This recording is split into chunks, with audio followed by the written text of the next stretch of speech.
Hello, hello, hello, Emery's Crime here, your fellow crime thriller and mystery book lover. Welcome to my YouTube channel. Along with being on BookTube, you can also find me on my Bookstagram platform and also on my TikTok platform, all the same handle at Emery's Crime. Today I've got a cheeky little book haul for you.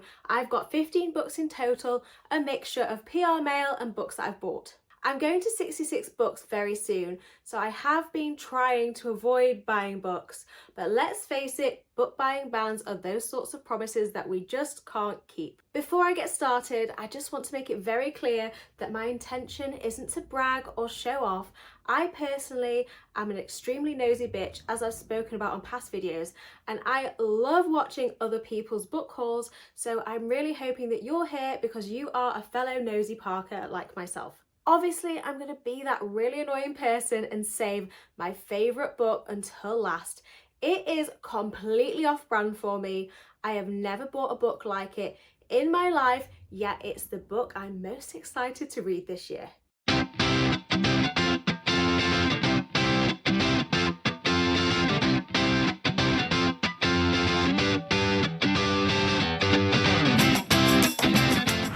Start off with PR mail. A huge thank you to the publishers and the authors for sending me copies of these books. First up we have Our Last Resort by Clémence Michallon. I really apologise if I've butchered her last name, but this is the author of The Quiet Tenant. A couple of weeks ago I did post a video about my bucket list books, and The Quiet Tenant by this author is one of the books I need to read before I die, and now I have this. This is my sign to prioritise that ASAP. This is a standalone novel and it follows a brother and sister, and 15 years ago they escaped a cult, but following the escape from the cult they begin to drift apart. 15 years after they escape from this cult, they go to a luxury hotel and it's a chance for them to reconnect, and then a body of a woman is found in this hotel. This sounds absolutely fantastic. I love a cult book, but also I love a good summer holiday read, so I think that this is going to be so interesting. Next up is Rumoured by Kelly and Kristina Mancaruso. In this book, a pop star is arrested on the suspicion of murder.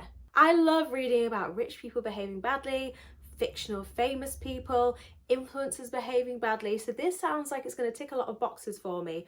I'm a bit skeptical though, because the reviews so far haven't been great, but I'm going to go into it with a completely open mind. I laughed so much when I opened the parcel with this book in, because The Dead Husband Cookbook by Danielle Valentine has such a hilarious title. I love it.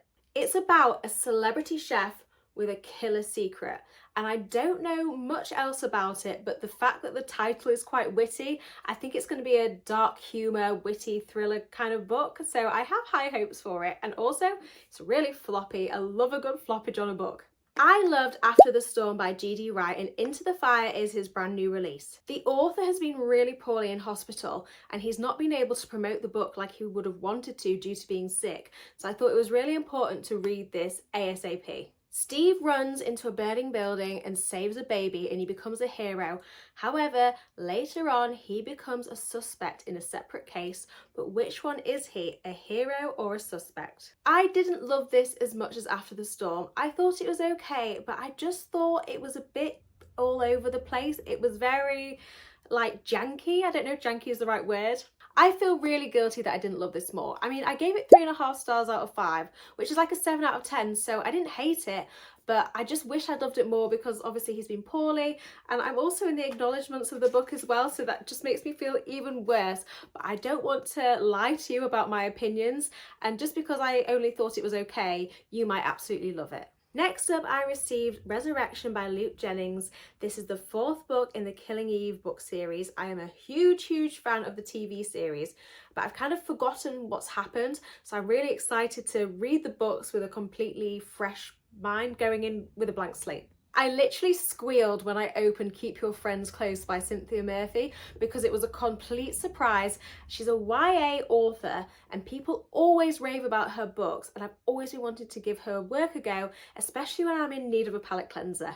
It follows main character Chloe, and she is a favourite to be head girl and also the lead spot in the school's secret society. However, her best friend betrays her. It sounds fantastic. I also squealed when I received The Woman in Suite 11 by Ruth, Ware, which is out next month. This is the sequel to The Woman in Cabin 10, written 10 years later following the same main character, Lo Blacklock. She is invited to a luxury Swiss chateau and she thinks that this is the perfect opportunity to get back to work. The chateau is owned by a millionaire and everything is going well until this millionaire's mistress asks for Lo's help in escaping. I haven't actually read The Woman in Cabin 10, but it's been on my radar for ages, and obviously it's coming to Netflix I think this year, so ideally I wanted to read the book before I watched the show. And I think that this book did a really good job of filling you in with the backstory of book 1 without giving away too many spoilers. As soon as it arrived, I dropped everything to read it and I ended up giving it 4 stars out of 5. Next up is Innocent Guilt by Remi. This is a debut book and 20-25 years seems to be a fantastic year for debut authors. I am particularly excited about this one because tons of authors have blurbed it. I think it's called blurbing, where authors write a nice thing about the book and then it goes on the cover. I think that's what it's called. But anyway, the authors include Lee Child, Patricia Cornwell, Chris Brockmeyer, MJ Arledge, Jane Casey, Joe Spain, my favourite, CM Ewan and Peter James. So, I mean, they can't all be lying. It must be fantastic. A woman covered in blood walks into a police station with a baseball bat. And the blood on her and the bat isn't hers. So the real question is she a victim or is she a murderer? And the plot is meant to have a bit of a cat and mouse feel to it. Everyone has been raving about The Missing Half by Ashley Flowers. And I've also seen people rave about her first book, which is called All Good People Here. So I was so excited when I got a copy of this in the post. I'm going to go into this one blind because the blurb is kind of intimidating me, but it's meant to be a gripping, tense story of sisterhood for women everywhere, according to Gillian McAllister. So that sounds fantastic. Before I go on to the books I bought myself, I have one more piece of PR mail, which is No One Will Do What the Lamberts Have Done by Sophie Hannah, and they very kindly sent me this book with a chocolate teddy. I'm unsure if this book is a debut from this author, but again, loads of authors have blurbed it, including Janice Hallett, Harriet Tice, Gillian McAllister, Alex Michaelides and Leanne Moriarty. So the fact that they've all had high praise things to say about this book means that I have high expectations now. Speaking of Janice Hallett, I treated myself to her new children's book, A Box Full of Murders. I ordered the Waterstones special edition because I love the spreads. You might have seen me speak about this book on another video because I showed it to my husband and he cracked the spine.